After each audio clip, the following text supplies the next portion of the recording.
건축 설계를 하는 건축사분이나 또 신축을 하는 건축주분들은 이런 문제를 많이 당해봤을 것 같습니다. 그리고 또 부동산 개발 사업을 하시는 분들은 다락 문제에 대해서 상당히 많은 경험을 하고 있을 것 같은데요. 이런 문제 때문에 건축공간연구원에서 설문조사를 실시했습니다. 그래서 현장에서는 다락을 어떻게 설계하고 규제를 하고 있는지 이 부분에 대해서 구체적으로 설문조사를 실시했는데요. 경기도 31개 지역 건축사에다가 설문 내용을 보내고 어떻게 진행되고 있는지 설문조사를 실시했습니다. 그래서 목적은 내부 규정에 관련된 실태를 파악하는 데 목적이 있었고요.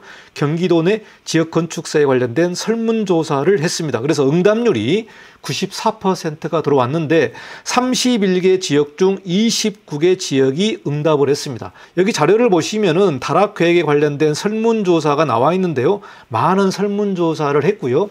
여기에 대해서 구체적으로 결과가 나왔고 간담회 시간에 설문조사의 결과 부분을 공유를 했습니다. 그래서 이 신문에 나온 내용을 가지고 여러분과 같이 좀 살펴보도록 하겠습니다. 여기서 설문조사에 관련된 내용들이 나와 있는데요. 첫 번째는 인허가를 할 때에 다락에 대해서 건축법 외에 별도의 내부 규정이 있습니까? 이렇게 질문했는데요. 지자체별로 별도 규정이 있다. 이 내용이 62%가 나왔습니다. 그러니까 10개 지자체 중에 6개 지자체 같은 경우는 별도로 규정을 만들고 있습니다. 별도 규정을 만들고 있다. 그러니까 이 부분은요, 법에 없는 내용을 임의적으로 해석하고 규정을 만들어서 해당 지자체장이 별도로 규정을 만든 내용이 되겠습니다. 그래서 무려 62%가 별도 규정을 가지고 있다. 이 내용이 답변으로 나와 있고요. 두 번째 답변은 주택의 중간층에 다락을 허용합니까? 이렇게 물어봤는데요. 허용하는 부분이 66%고요.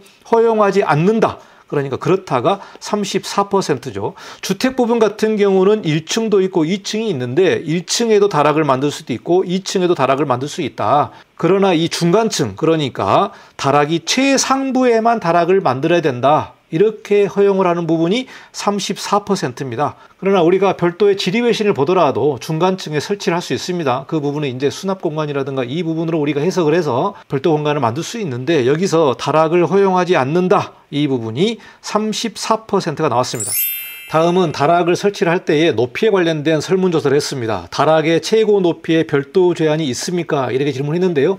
별도 제한이 있다. 이 내용이 28%가 나왔습니다.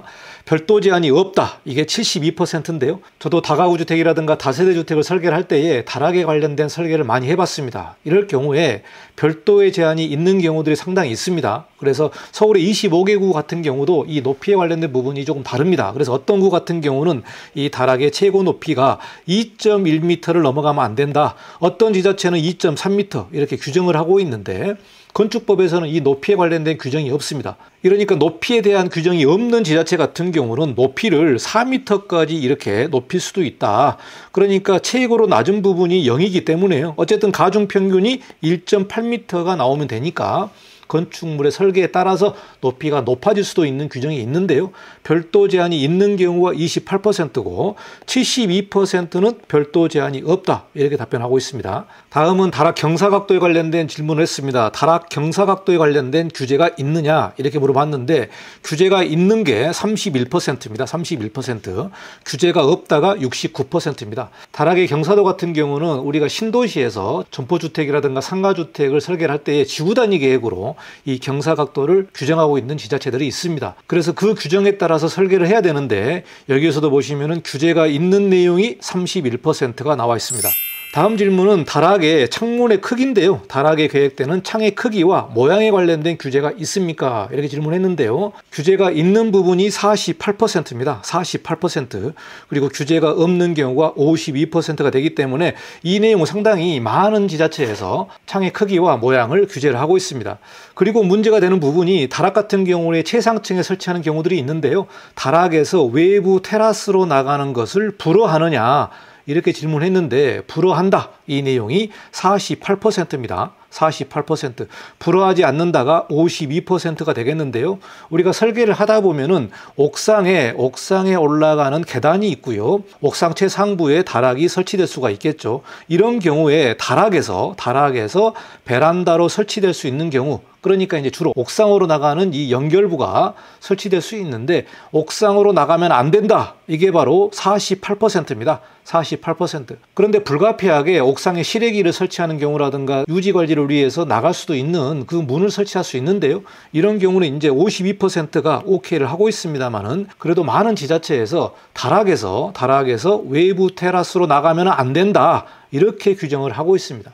그리고 다락이 있을 경우에 직통 계단이 옥상에 연결되지 않도록 규제를 하고 있느냐? 이렇게 질문했는데요. 무려 38%가 규제를 하고 있습니다. 62%는 규제하지 않는다. 그러니까 다락을 설치할 경우에도 옥상으로 이렇게 계단이 나갈 수가 있겠죠. 나갈 수 있는데 이것까지 막는다는 경우는 너무 좀 과도한 규제가 아닌가 그런 생각을 하고 있습니다. 다음 질문을 보도록 하겠습니다. 다락 내부에 구획하는 부분에 대해서 규제사항을 좀 살펴보겠습니다. 다락 내부의 구획벽, 그러니까 내력벽이나 비내력벽에 관계없이 벽을 설치하는 것을 규제하느냐 이렇게 물어봤는데요. 34%가 다락에 벽 설치하는 것을 금지를 하고 있습니다. 금지를 하고 있다. 이게 뭐 내력벽일 수도 있고 비내력벽일 수도 있는데 우리가 설계를 하다 보면은 구조적으로 벽을 설치하는 경우들이 있습니다. 그런 경우는 이제 내력벽으로 볼 수 있는데 내력벽 같은 경우는 불가피하게 벽을 설치를 해야 됩니다. 그러나 이 부분도 규제라는 내용이 무려 34%가 벽을 설치하면 안 된다. 그러면은 다락을 설치를 못하는 경우들이 되겠습니다. 그러나 이 부분은 조금 과다한 규정이 아닌가 생각을 합니다. 다락 내부의 구획벽 중에 비내력벽만 규제한다. 이 내용을 별도로 질문했는데요. 여기서 보시면은 10%가 비내력벽을 규제하고 있다. 이렇게 답변이 나와 있습니다. 다음은 주택 외의 용도의 건축물에 대해서 규제를 좀 보도록 하겠습니다. 비주택 건축물, 그러니까 상가와 오피스텔에 다락을 설치할 수 있느냐 이 부분을 질문했는데요. 허용하는 부분이 59%고요. 상가와 오피스텔 다락을 규제하고 있는 내용이 41%입니다. 41%.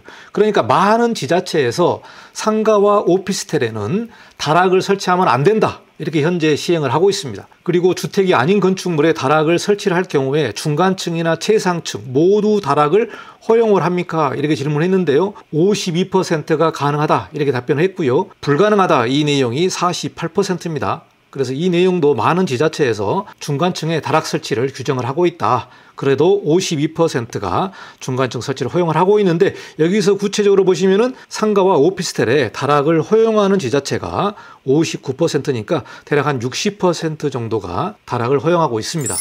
설문조사 요약을 좀 해보도록 하겠습니다. 많은 설문조사 내용이 있습니다만 시간 관계상 구체적인 내용들만 제가 좀 여러분에게 소개를 했습니다. 여기서 요약을 보시면은 무려 62%가 각 지역에 내부 규정이 있다. 이렇게 지금 설문조사 결과가 나와 있고요.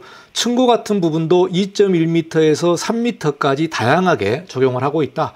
경사각 같은 경우도 지역마다 다르게 적용하고 있기 때문에 이게 각 지자체별로 자체적으로 만들어서 임의적으로 적용한 부분이 나와 있습니다.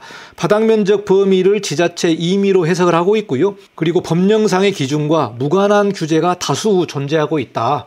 건축법 외에 지자체별로 별도로 규정을 만들고 있는 내용을 설명을 하고 있습니다. 다락 구조와 높이, 창문, 베란다 출입 등 규제에도 없는 임의 해석이 상당히 많은 것으로 나와 있습니다. 이런 문제들 때문에 현장에서 법에 없는 내용을 적용을 해라. 이렇게 마찰이 많고요. 이러한 문제의식과 설문조사의 결과를 가지고 앞으로 법이 좀 새롭게 개정돼야 되지 않겠는가 이렇게 주장을 하고 있습니다.